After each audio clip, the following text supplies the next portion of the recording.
Good morning, good afternoon, good evening, depending on where you are and what time it is where you're joining me from. This is Zoliswa Cheche, and I welcome you to Speak It with Zoliswa, where we get to talk about anything and everything as I lead the conversations. I am a transformation life coach, an inspirational speaker, an award-winning published author, and I'm a mindset advocate. Oh, babes, we're mindset. We talk about anything and everything that has to do with the mindset as we channel the use of our minds to support or to rather work for us as opposed to be against us. So today, this video is actually a replacement of the live that I did yesterday, and it appeared that technology was not on our side, so the audio was perfect, but the video kept freezing. So I thought, let me just do it again. Now, if you happen to have had access to the one of yesterday, you will understand that there will be some differences here and there in terms of the sequence of what I'm going to be talking about, because all my videos are not scripted. Anything that I talk about at that time is what has been placed in my spirit at that time. And if the relevance of what has been placed in my spirit today is different from what it was yesterday, then let it be, because that is what the universe would like you to hear. So on this video, I'd like to talk about selfishness, selflessness, and self-caring. You will notice that selfish, selfless, self-caring all have a self, and I choose to say a big self in it. What are we talking about? Do you regard yourself as a selfish person, a selfless person, or a self-caring person? Now, you may have come across someone who is selfish, or you may have heard of a person that is said to be selfish, or some people may have called you selfish, maybe not understanding where you come from in terms of the way that you do the things that you do. A person that is said to be a selfish person would usually put themselves first. They would be that person that cares about themselves and would do things that are going to benefit them many times at the expense of other people. So they don't really care, or they don't really concern themselves about what is going to happen to other people. They are all about themselves. And as I'm talking about this, I'm reminded of a time back in the day. I probably must have been about 11 or 12 years. So we were at Sunday school in church, and there was a bombi. Bombi is more like a mixed drink that is it's poured in a small transparent plastic bag and tied, and it would be kept in a freezer for some time until it gets iced, so it becomes this hard mixer drink that is tasty when you suck it. So it works very well in the townships, especially in summer, because when it's very hot and you just suck all of that taste out of it, whilst this solid rock is giving you the cold feeling. It's just something that I can't explain. It is not like the ice that you buy from the stores. No, it's nothing like that. It's ibombi. As a matter of fact, I don't even think that there is an English word that's going to express it the way that it is. So there was somebody that had bought ibombi for herself in church, an older person, and gave the bombi to the first child that was sitting next to her. And then she sucked and passed the bombi on to the second person, the third person, and the fourth person. And when it got to me, I just I indulged on the bombi until the flavor was gone. So what was left was just an ice which was tasteless.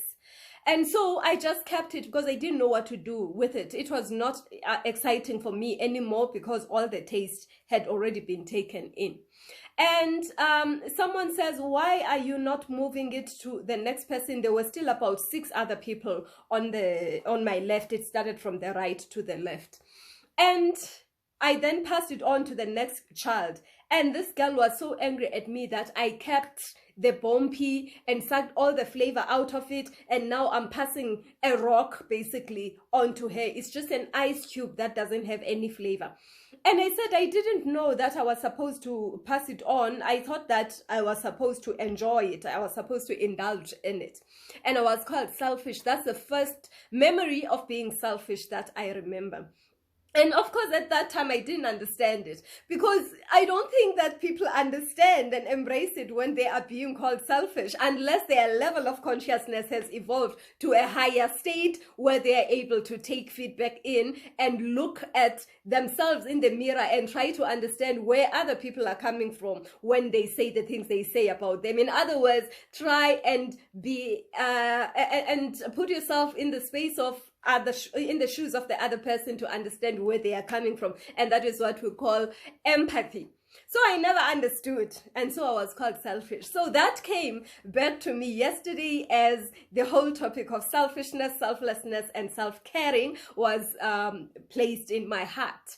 And selflessness is usually said to be the opposite of selfishness. So when you are a selfless person, it means that you're interested in, or you put first the causes and the needs of other people, even before yours, sometimes to a space of almost sacrificing your own needs.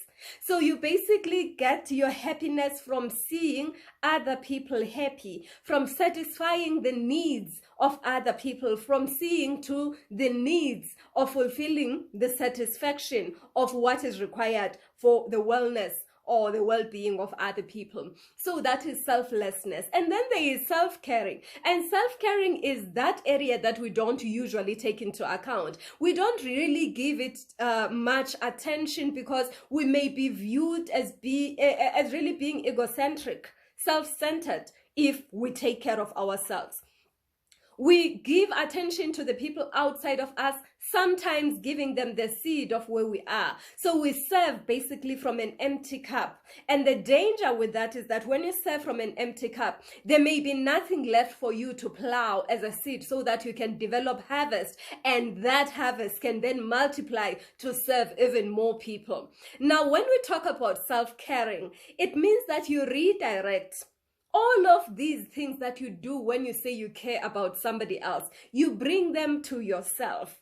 If you have ever been on a boat and you have to, you are shown how to put on that vest in the event of an unfortunate incident, or as many people go on inside aircrafts, many people do fly, you will be told that the pressure, air pressure in this aircraft is carefully controlled.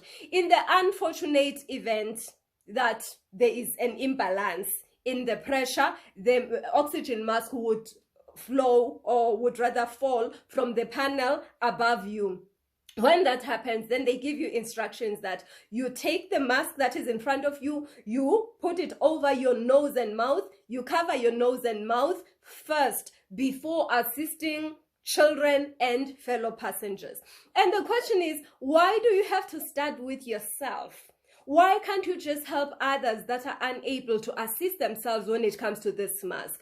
And this is very relevant for me because it means that, let's assume that we have 6 people in this aircraft and you know how to assist yourself. So you know how to put the mask, or you have the resources or the capacity to put the mask over your nose and mouth and know that you are safe so that you can then give a hand to the other 5 people. If you don't do that, you are likely to be adversely affected by the lack of control in the cabin pressure. And that means that you are going to find yourself in the same space as the other 5 people, meaning you will need help because now you have not been able to help yourself, meaning that because you have not been able to help yourself, you don't have the capacity to help other people. Now 6 people are suffering because you have not done for yourself what you should have done for yourself. So that is where the whole space of self-caring comes in. Self-caring does not necessarily mean that you are being selfish. It means you begin with yourself with a clear intention of giving to others as an overflow of who you are, or as an overflow of what you have. When you understand the importance of building things up in you, building things up for you, you will know that once you have built enough, then you will be able to distribute to the others, because we are not born or created to be selfish beings. When we come to realize that we are all connected, we are all parts of the same bigger unit called the universe. We are all particles of the same bigger energy. We are all connected. We are all like cells of the same bigger body. We are all pieces of the same God. Then you will realize that you cannot allow your finger to suffer and expect that the ear is not going to experience the pain. When one part of your body suffers, the whole of the body experiences pain in one way or the other. And it is therefore for that reason that you have to heal that specific part. But you will not be able to reach out to your ankle and bandage it if you have not taken care of your hands. That is why we start with that which is, we start in Jerusalem. We start with the main person, that which is within our reach, so as to enable it to touch the next person and the next person and the next person. And in that way, we then create a circle of assistance that is going to help everyone to spiral upwards.